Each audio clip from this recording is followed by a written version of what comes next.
Problema ng maraming graduating students ang pagkuha ng dekalidad na on-the-job training. Pero marami na raw paraan para masolusyonan yan. Para bigyan ng mukha ang balita, Mobile Journal, RR Tubise.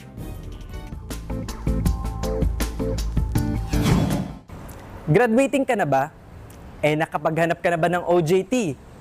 Kung hindi pa, may nahanap akong online platform na baka makatulong. Taon-taon, libo-libo ang nagsisipagtapos sa kolehiyo. Pero marami rin ang nacha-challenge sa paghahanap ng on-the-job training o OJT. Meron din mga nakapag-OJT naman, pero kulang ang natatanggap na training. Kaya naman, isang Pinoy ang bumuo ng OJT Connect. Isa itong online platform kung saan maaaring mag-apply sa mga kumpanya abroad. Nais daw ng founder na solusyonan ang job mismatch sa bansa. Ang bonus pa, lahat ito ay 100% remote. Target daw kasi talaga nila ang mga estudyante mula sa mga probinsya. Our main goal is to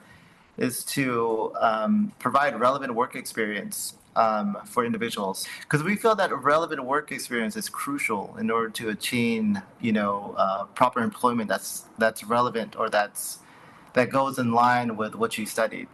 And we also want to untap that hidden talent within our workforce that the world hasn't seen yet. Simple lang ang pag-sign up. Pumunta lang sa website at sagutan ang form. Instant, may access ka na sa nag-offer ng internship. Sa ngayon, aabot na raw sa 12,000 ang nag-sign up sa kanilang website. Ang mga ito ay galing sa iba't ibang probinsya ng bansa, gaya ng Pampanga, Quezon, Bicol, Lanao del Norte at iba pa. Isa si Joseph Sereño mula sa Cebu ang natulungan ng online platform. Katatapos lang niya ng kanyang master's at pangalawang bachelor's degree. Nung una, OJT experience lang daw talaga ang hanap niya. Pero nagulat daw siya na ang inalok sa kanya ay rektang trabaho na bilang social media manager ng isang kumpanya sa Amerika.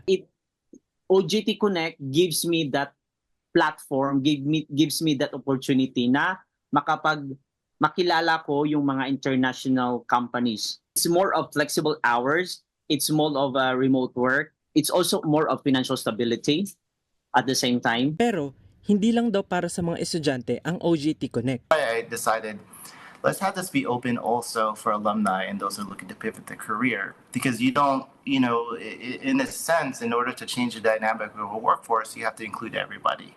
Sa hirap ng buhay ngayon, diskarte ang tunay na sukatan, lalo na kung trabaho ang pinag-uusapan. Sabi nga ni Sir, ang husay ng mga Pinoy deserve na makilala worldwide.